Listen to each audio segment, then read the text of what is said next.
The phenomenal love team that made us believe in forever is ready to take us on a journey to find our destiny.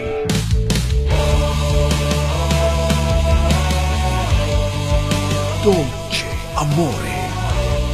The title itself tells it all. It's sweet love. Essentially, of course, it's a fairy tale. A girl who's trapped in her castle, finding herself, wanting to explore the world, to find herself and to find the truth about her identity. We just want a light show again. Pag uwi ng ating mga manonood sa bahay nila ay maiibsan ng pagod, ang lungkot, ang problema, makakalimutan saglit. The way it was written, talaga ang laki ng scope. There are no small scenes dito. Ay, Diyos ko, ngayon ako nag-shoot sa Italia. Natuwa ako sa nakita ko sa Italia. Exciting na makatrabaho ang mga Italian. Iba ang kultura nila. But it doesn't stop there. From Italy, meron pa siyang desierto, and then meron kang the Manila Leg. Malalaki talaga yung mga eksenang ginagawa at gusto namin ibigay at ihandog sa mga tao.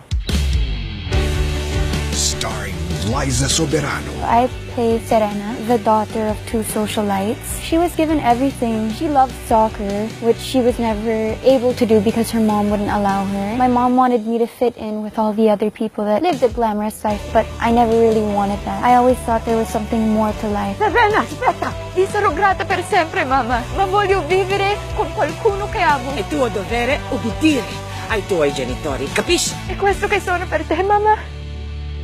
And Enrique Hill. Ako po si Tenten dito. He grew up sa orphanage until si Direk Bobot po decides to get me from the orphanage. Doon pa lang nakita ni Tenten na, ito pala yung meaning ng family. Sa mga lahat ng ginawa ng tatay ko para sa akin, ganun din ang gustong gawin ni Tenten. Gusto niya ibalik lahat. Kaya rakitero siya, ang daming trabaho. Magandang umaga mga kababayan, kalalaki. Tenten po ang inyong poging lingkod. Foreman! May extra naman. Sakto, merong absent eh. Gusto niya mag-ipon para mabili ulit yung lupa na binenta ng tatay. So yun ang goal ni Tenten. They're very excited na gampanan, no? Yung bago nilang roles. Natuwa ako that Liza is taking on a different role. Challenging na nag-Italiano siya. Nag-Italian lessons pa ang lola mo. Davvero, Mama? Sì! Grazie, Mama. Ibang-iba naman sa nakilala nating Sander na mayaman, papogi, masasalamin natin kay Tenten ang buhay natin, tayong mga simpleng tao. Tapos nilagyan ko pa ng konting problema tong si Tenten sa pananalita. Sayang! Tayang! Sayang! Wala pa pakalaman it ko. Na-excite akong isipin that it's going to be the Italian girl who will teach him para idiretso yung dila niyang baluktot. Joined by a powerful ensemble of actors. Sherry Hill. I play Luciana Marquesa. I live in Italy. I play the wife of Rubén. We eventually adopt Liza as our daughter. As much as I try to want to love her, meron pa rin wall. I have a tendency to be quite controlling. Next time, Serena, do not disappear. I feel very offended. I feel disrespected. Si Mama. Ruben Maria Soriques. The name of my character is Roberto Marchesa, a wealthy Italian businessman, and he's a loving father. He's fun to be with. Rio Luxin. Ako si Aling Taps. Ang aking pamilya ang ligaya ko sa buhay. Nagtatrabaho ko sa isang bahay ampunan. Sanggol pa lang siya, batang maliit pa lang siya. Nakita ko na ang batang itong si Tenten. At alam ko na sa puso niya, gusto niya magkaroon ng sariling pamilya. Inampun namin si Tenten. Kami ang nagpalaki sa kanya. Edgar Mortiz. Ako si Dodoy. Kasama ko si Rio. Tapos anak ko si Kian. Ampo namin si Enrique. Mahilig silang magbanda-banda. Meron kami eksena rito na sa patay pala kami kakanta. Mahirap lang kami. Pero masaya yung pamilya namin. Kian Cipriano. Yung character ko dito, pangalan niya si Bingoy. Part siya nung isang masayang pamilya na nag-adopt kay Tenten. Loving kuya, si Bingoy. Siya yung madalas na sumasablay. Alam mo yun, yung decision making niya may problema yata. Sunshine Cruz. Ang pangalan ko dito ay si Alice. Ako po ay isang OFW, isang mapagmahal na ina sa kanyang mga anak at mahal na mahal ko rin ang aking asawa dito. Nakakalungkot mang isipin ay nagkahiwalay kami ng aking anak. Kailangan nilang abangan kung saan papunta ang kwento ko bilang ina sa aking nawalang anak. Andrew E. I go by the name of Uge, OFW from the Middle East. Ang pamilya ko kasama ko, Napahiwalay lang kaming dalawa. It's because merong ongoing na gera sa lugar na yon. And Matteo Guidicelli. The character I'm playing, his name's Giancarlo. He grew up in Italy his whole life. He's a very happy-go-lucky Italian kid. Comes from a wealthy family. Yung best friend niya si Serena. At sobrang enjoying yung presence ni Serena. Giancarlo is secretly in love with Serena. This is the first time I'll be working with Matteo. Na-realize ko, marunong palang umarte itong batang to. At ang pogi, my God!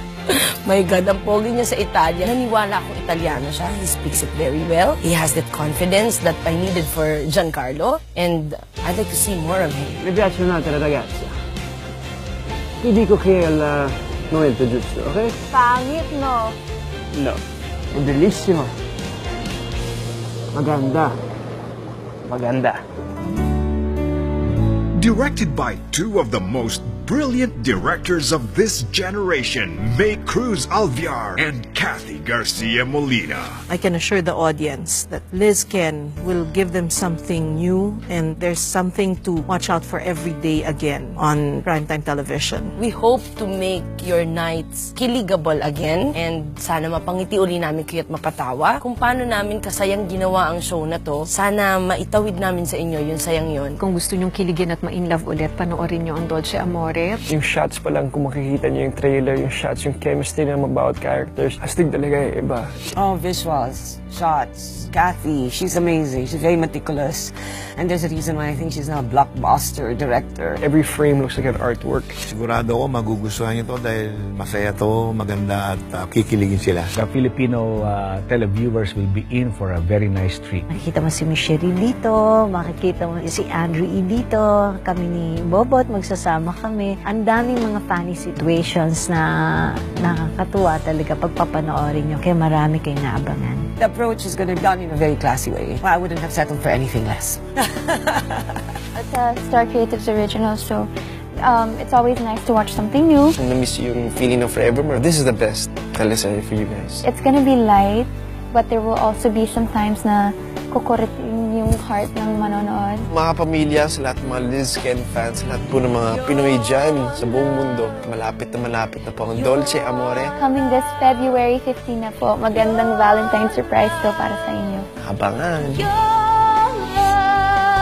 Dolce Amore premieres February 15 on ABS-CBN Primetime Bida.